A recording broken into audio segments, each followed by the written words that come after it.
KPCC അധ്യക്ഷ സ്ഥാനത്ത് സണ്ണി ജോസഫ് തന്നെ തുടരുമെന്ന് ഔദ്യോഗിക തീരുമാനം.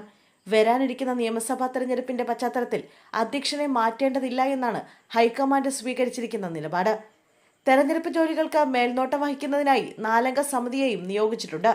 KPCC vice president Palode Ravi, general secretary Manacaud Suresh, MA Vahid, Mariyapuram Sreekumar എന്നിവരാണ് സമിതിയിലെ അംഗങ്ങൾ.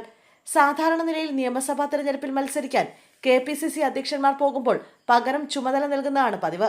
ആദ്യഘട്ടത്തിൽ അങ്ങനെ ആലോചന നടന്നതാണ്. ബെന്നി ബെഹനാൻ, കൊടിക്കുന്നിൽ സുരേഷ് ഉൾപ്പെടെയുള്ള പ്രധാന നേതാക്കളെ പരിഗണിക്കുകയും ചെയ്തതാണ്. എന്നാൽ അധ്യക്ഷ പദവി ഒഴിയില്ലെന്ന ഉറച്ച നിലപാട് സണ്ണി ജോസഫ് സ്വീകരിക്കുകയായിരുന്നു.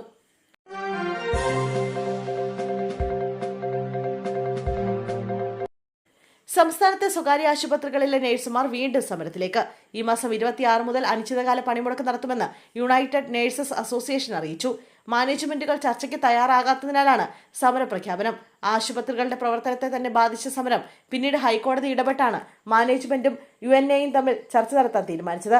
എന്നാൽ ശമ്പള പരിഷ്കരണം അപ്രായോഗികം എന്ന മാനേജ്മെന്റ് നിലപാട് എടുത്തതോടെയാണ് നഴ്സുമാർ വീണ്ടും സമരത്തിലേക്ക് എന്നറിയിച്ചത്.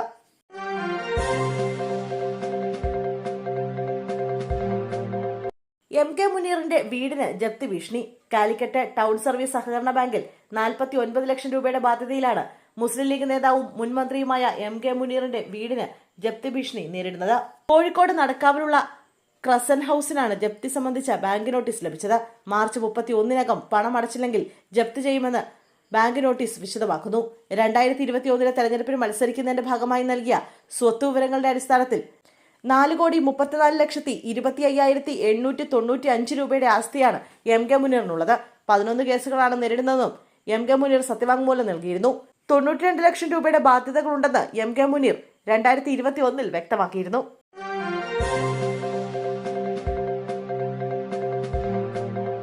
ഫ്ളാറ്റിൽ നിന്നും ഗർഭസ്ഥ ശിശുവിന്റെ മൃതദേഹം കണ്ടെത്തി. ചാത്തയടത്ത് പറമ്പിലെ ഫ്ളാറ്റിൽ താമസിക്കുന്ന യുവദമ്പതികളുടെ മുറിയിലെ ഫ്രിഡ്ജിനുള്ളിൽ ഒളിപ്പിച്ച നിലയിലാണ് മൃതദേഹം കണ്ടെത്തിയത്. രഹസ്യമായി ലഭിച്ച വിവരത്തെ തുടർന്ന് പോലീസ് ഫ്ളാറ്റിലെത്തി നടത്തിയ പരിശോധനയിലാണ് ഞെട്ടിക്കുന്ന സംഭവം പുറത്തറിയുന്നത്. ഫ്രിഡ്ജിലെ ചെറിയൊരു ബോക്സിനുള്ളിൽ സൂക്ഷിച്ച നിലയിലായിരുന്നു മൃതദേഹം. 3 മാസം ഗർഭിണിയായിരുന്നു യുവതി. വയറുവേദന അനുഭവപ്പെട്ടതിന് പിന്നാലെ മാസം തികയാതെ പ്രസവിച്ചു.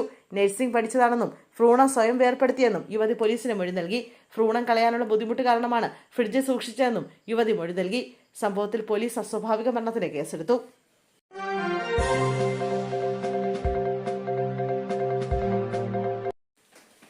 തെരഞ്ഞെടുപ്പ് പ്രചാരണത്തിൽ കുട്ടികളെ ഉപയോഗിച്ചാൽ കർശന നടപടി.